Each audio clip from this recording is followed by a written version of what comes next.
त्रिजटा रावण की नगरी में एक ऐसी राक्षसी थी जिसका जन्म तो राक्षस कुल में हुआ था, लेकिन उसका हृदय देवियों के समान पवित्र था। वह रावण को दुष्ट व पापी समझती थी व भगवान विष्णु में विश्वास रखती थी। रावण के द्वारा माता सीता का अपहरण किए जाने के पश्चात उसे अशोक वाटिका में रखा गया था, जहां माता त्रिजटा को ही उनकी सुरक्षा का उत्तरदायित्व सौंपा गया था।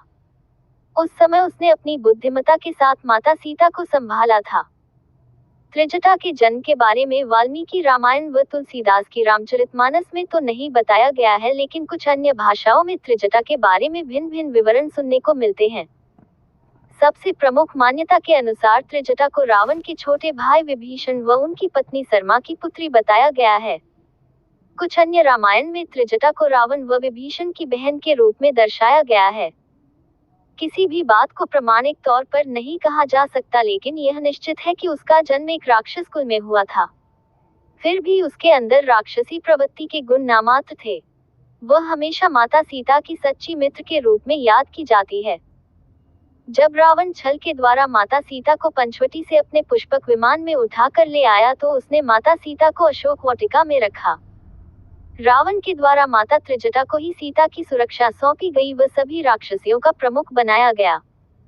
रामायण में त्रिजटा की भूमिका भी यही से शुरू हुई थी, जिसमें उन्होंने स्वयं के चरित्र को ऐसा दिखाया जिससे वह आमजनों के दिल में हमेशा के लिए बस गई। जब माता सीता रावण के द्वारा अपहरण कर लंका में लाई गई तब वह अत्यंत विलाप कर रही थी। साथ ही अशोक वाटिका में अन्य राक्षसियां उन्हें तंग कर रही थी। ये देखकर त्रिजटा ने अपनी बुद्धिमत्ता से बाकी राक्षसियों को चुप करा दिया था व माता सीता को ढांढस बंधाया था। त्रिजटा के कारण ही माता सीता को उस राक्षस नगरी में रहने की शक्ति मिली व उनका विलाप कम हुआ था।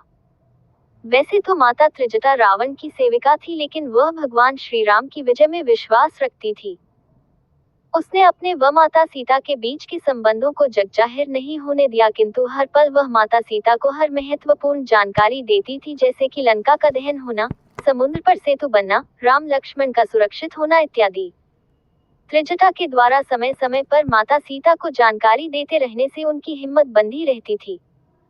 अंत में भगवान श्री राम व दशानन रावण के बीच भयंकर युद्ध हुआ व उसमें रावण मारा गया। इसके पश्चात विभीषण को लंका का अधिपति बनाया गया व उन्होंने तुरंत माता सीता को मुक्त करने का आदेश जारी कर दिया। त्रिजटा माता सीता के जाने से तो दुखी थी, लेकिन प्रसन्न भी थी कि अब सब विपत्ति टल गई। अग्नि परीक्षा के बाद जब माता सीता भगवान श्री राम के पास आई तब उन्होंने माता त्रिजटा के वात्सल्य व प्रेम के बारे में उन्हें बताया। ये सुनकर सभी बहुत खुश हुए व भगवान राम व माता सीता ने त्रिजटा को इतने पुरस्कार दिए कि अब जीवन भर उन्हें कुछ करने की आवश्यकता नहीं थी। साथ ही त्रिजटा को लंका में भी विभीषण के द्वारा अहम उत्तरदायित्व व उचित सम्मान दिया गया। कुछ मान्यताओं के अनुसार माता त्रिजटा भगवान राम व माता सीता के साथ पुष्पक विमान में बैठकर अयोध्या भी आई थी। वह कुछ दिनों तक उनके साथ रही थी। कुछ रामायण में लंका विजय के बाद ये बताया गया है कि विभीषण ने भगवान हनुमान जी से अनुरोध किया था कि वे उनकी बेटी त्रिजटा से विवाह कर ले। इसके बाद हनुमान जी ने त्रिजटा से विवाह किया, जिन्हें उन्हें एक पुत्र तेजनग्गा प्राप्त हुआ। कुछ समय तक वहां रहने के पश्चात हनुमान जी वहां से चले गए।